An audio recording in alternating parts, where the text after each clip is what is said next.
sometime this month, which is definitely weird since Apple usually has an event in March that obviously didn't happen, even though so many people were so sure that we have one on March 23rd and eyebrows were shaved because of it. But thankfully more and more puzzle pieces are coming, so we're now almost 100% sure that we're getting an Apple April event.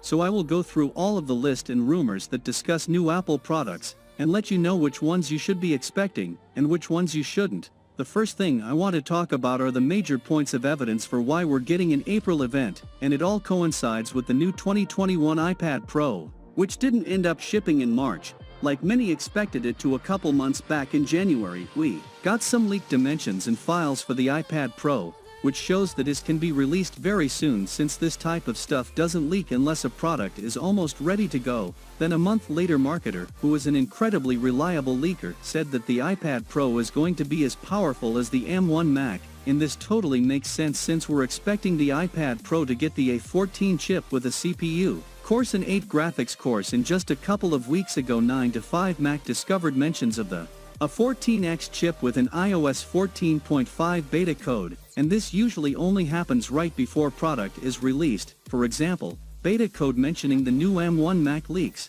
just a couple weeks before Apple officially announced them in November of last year, and since 14.5 is expected to be released sometime within the next month, it perfectly matches up to the iPad Pro releasing at an April event. And to make it even better, 9 to 5 Mac found that the A14 chip is based on the ETH103, which is the codename for the M1, so that the chips will likely be very similar. And going even further, DigitTimes reported that volume shipments of the new iPad Pro will begin in the second half of 2021, which we are in now. We then got a bombshell leak from Markerman claiming that the new iPad Pro will come with a mini LED display on the 12.9-inch model, only upgraded cameras, the A14X chip, a USB-C ports with Thunderbolt functionality, and he said that it should be coming in April, and he's one of the most reliable leakers you can basically bake on this.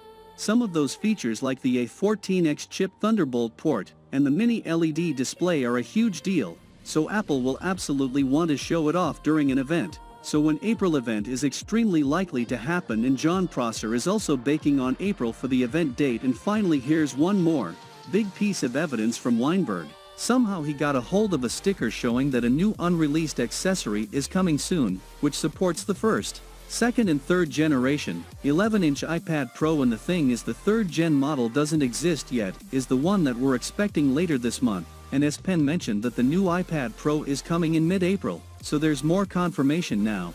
If you're wondering which accessory this could end up being, well, I did some research, and I think I know what to expect. I found the box of the iPad Pro Magic Keyboard case, and the sticker looks almost identical from the format to the way out in the various languages, so this accessory is almost certainly an official Apple product, and I personally believe that it's a new second-generation Magic Keyboard case for a couple of different reasons. First off, we've been hearing rumors that it should be coming alongside the new iPad Pro, which was supposed to be released at the March of events that never happened, so April makes sense for a release date. And if you're wondering how Apple could possibly upgrade the Magic Keyboard, they actually applied for a patent specifically for a new Magic Keyboard case almost a year ago. The images show a slide in the hinge the Apple Pencil to, and apparently, it will also wirelessly charge the Apple Pencil at the same time, making it the perfect solution. Now getting into the next image shows a completely new hinge system, essentially allowing you to raise the iPad Pro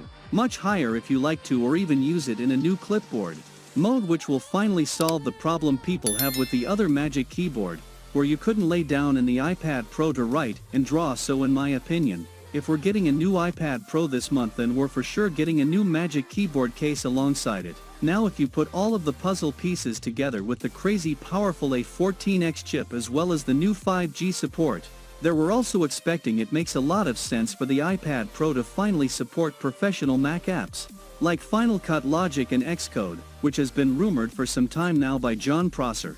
So if announced, this is probably to come either sometime this month or later at Apple's WWDC event in June. And now with the iPad Pro and Magic Keyboard out of the way, let's move on to another product we're expecting to come at this event. And that's of course the new AirTag, which have been rumored for a very long time. They're basically going to be small little trackers that you can buy, activate, and place onto or into anything you'd like to track within the Find My app, so that way you can keep track your keys, your backpack, or anything else that you can think of, insistently coming with the ultra-wideband chip built in. You'll be able to open up an augmented reality view in your Find My app and literally see your AirTag through objects like inside of your couch just using your iPhone. The battery life can be excellent, at least a full year or two, and the best part is that AirTag will probably have wireless charging, since we've seen so many leaks and rumors pointing to that feature coming, and the way it's gonna work is incredibly simple. You just put the AirTag on the back of your iPhone 12 or newer for half an hour, and then it's fully charged. Because I don't know if you know this or not, but the latest iPhone 12 secretly supports reverse wireless charging for accessories.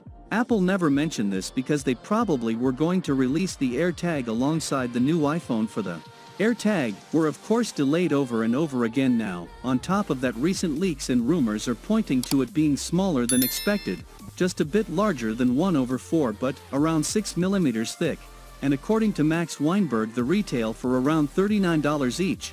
But on the flagship, we did have some earlier rumors from that pointed to them having two different sizes, so it can be interesting to see how this plays out. But either way, expect AirTag at Apple's April event later this month. Now, let's move on to the one product that's probably coming at the April event, but there is a chance that it won't for a couple of different reasons. I'm talking about the rumored 24-inch fully redesigned Apple Silicon iMac. Last month John Prosser tweeted that the iMac is ready to launch at any time, and on top of that a new Apple Silicon iMac was leaked.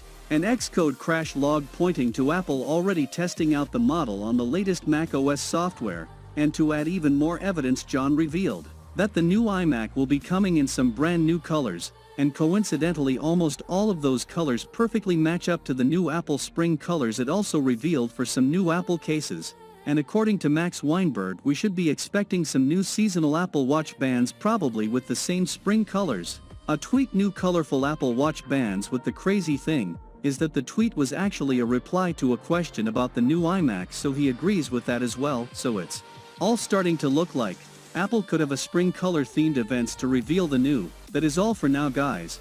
Let me know your thought in the comment below, and if you are new here please subscribe, like the video, comment. Thanks for watching. See you on my next video. Peace out.